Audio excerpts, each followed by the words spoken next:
Aishlin. Welcome back to Collection Cutdown. Today's video is on 27 Dresses starring Katherine Heigl. It is a rom-com that also stars James Marsden. I have seen this, I think, twice. I originally saw it in cinema with my mother, if my memory serves me, and we both thought it was okay, but I haven't seen it for a long time. This is actually probably a controversial opinion, but I actually really like Katherine Heigl. I think that she's got a great on-screen presence and she's really quite charming. I know that she gets a lot of flack for, you know, some of the stuff that she said off-screen during press tours and things like that, but the stuff I've heard people complain about her, I don't, really think it's a problem. She just seems quite assertive and honest. But, maybe there's stuff I don't know about. I think she's got a lot of charisma, and I'm kind of sad that she's stopped doing rom-coms because she had a few, pretty decent ones. I think this one is one of the more middle-of-the-road ones from memory. Like, I don't ever remember loving it. My memory of the film is that she plays a people pleaser and she's been a bridesmaid 27 times but never a bride. This is because she is in love with her boss, I think, but then her sister gets engaged to her boss, and so that kind of sends her on a new journey. I think James Marsden plays a reporter who is covering her journey of self-discovery back through the 27 dresses she wore as a bridesmaid or something along those lines. He's some kind of reporter. I don't know if she knows that, or maybe she doesn't know it at first and then gets annoyed when she finds out something. I remember liking parts of this film. I specifically think that I like the leads because I generally do, and in this one James Marsden actually ends up with the girl at the end, which he is kind of known for being the other man these days that doesn't get the girl, so that's kind of nice that he got a happy ending. I also don't really enjoy the trope of the heroine pining for somebody, whether it's the hero or somebody else. I'll spare you. I'll spare you the reasons why. I was, fully prepared to go into a long rant on this, but I'll spare you. But suffice to say, it's really not my favorite thing. So that's probably the thing I'm least looking forward to seeing in this film. But I seem to remember it's all pretty, nothing super special about it, which is a shame because the leads are good. And I'm actually struggling to remember why I bought this DVD, and it's probably just because I remember thinking it was okay and just buying it, because I do that on impulse, like buy a lot of DVDs that I've seen and remember being, reasonably enjoyable or whatever, and yeah, so terrible habit of mine, one I'm obviously trying to get rid of. So this will be a good chance for me to see how this one holds up when, I really only remember it being okay. So we shall see how I go. I'll see you in a couple of hours. Frankly, I don't really know what to say about this movie. I mean, it's just, there's nothing super wrong about it, but neither is there much interesting about it or unique. I mean, as I suspected, Katherine Heigl and James Marsden were very charming and their chemistry was fine. Again, nothing particularly special, but it wasn't awful. And the supporting cast was fine. Judy Greer was fantastic as always. I'm always surprised that she didn't get a bigger career because her comedic timing is perfect, always. She got all the best lines in the film, and I actually think that she was the most interesting character of everybody too. So I was right. This film was about a woman, she's an assistant, and she's got a major crush on her boss. and she's a very people-pleaser kind of person and is always a bridesmaid, can't say no to anybody, and then James Marsden comes along and shakes things up. I didn't love his character particularly at first.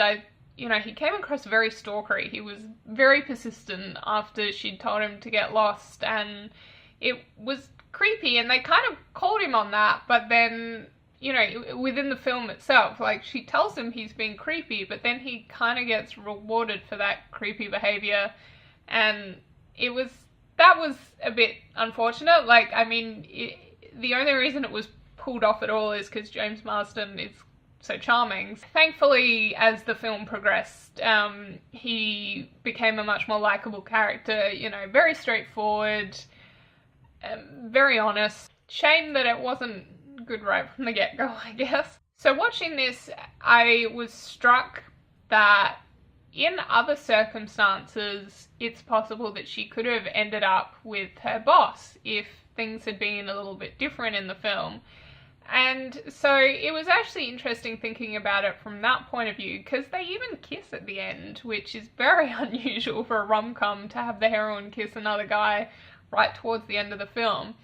And, both of them decide, oh, actually there's no chemistry there after all, and it's actually a really nice closure moment. Like, that really worked for me.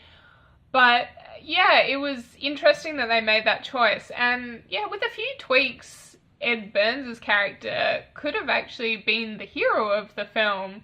I said that I don't like heroines pining, but I also don't like boss employee romances, so I don't think that would have worked any better for me than this did. But yeah, it was just an interesting possibility to think about, what might have been. One thing that I'm sure I knew at some point and have since forgotten is that Aline Brosh McKenna is the writer on this film.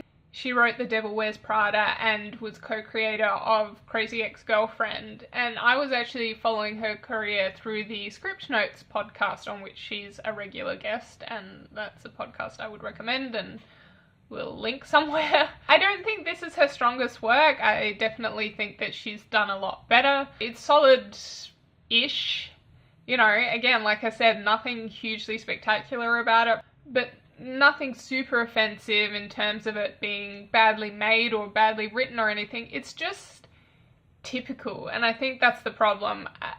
It occasionally even borders on silliness too, like the scene in the bar, they kind of get a bit drunk and sing karaoke to a jukebox, and that part was fine, but when they get up on the bar and they're singing and the whole bar is like acting like they're rock stars and singing along, and I've seen that in a few American movies and it's silly every time.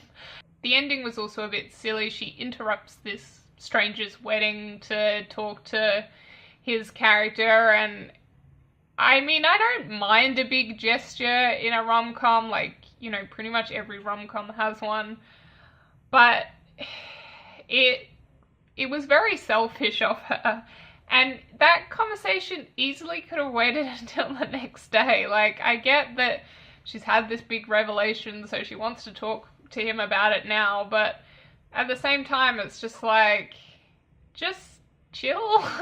Like, they wrote it so that the bride was super excited to see her because she'd been in this news article, and, so it's like, she's semi-famous now.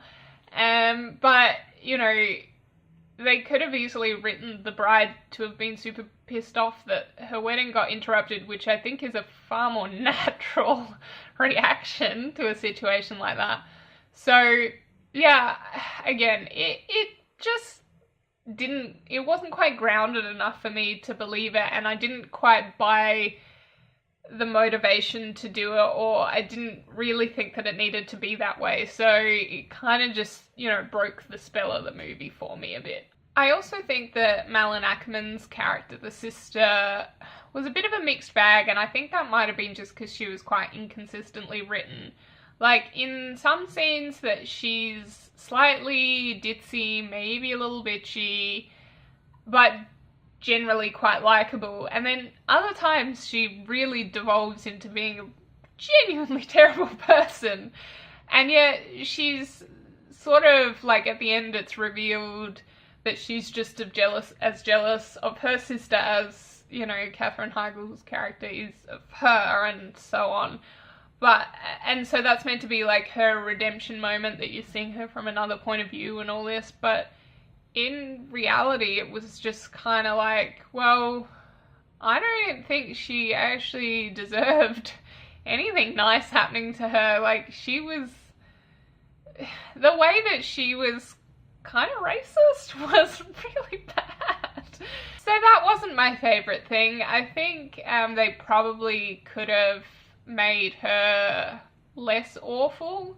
I'm not quite sure I bought Jane's character arc either, so that's Katherine Heigl's character's name. So towards the end she has like a couple of moments where she finally says no to people, but it didn't really feel like it was necessarily something that was gonna stick. She didn't have a steady growth throughout the film. She was kind of like the same doormat character all throughout, and then there was this little spike at the end where she finally decides she's had enough, and so it kind of felt a little bit disingenuous in that sense. I didn't really get the idea that she was actually moving in a different direction up until that point, which I think would have helped me buy her character arc and her character development just a little bit more.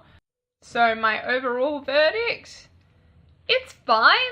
Like, it's nothing super special, but it's not truly awful either. It's just quite middle of the road. Do I need it in my collection? I don't think so. I wouldn't hate seeing it again, but I don't see a scenario in which I'll need to see this film and this film in particular and no other one will do. So yeah, I mean, I think I'm okay with giving this one away, and if I don't see it again, I don't think I'd be that heartbroken. What's next? Well, we have another change of pace 28 days later. If you're enjoying this channel, please consider commenting and subscribing so you get notifications about when new videos are out. For now, goodbye and happy watching.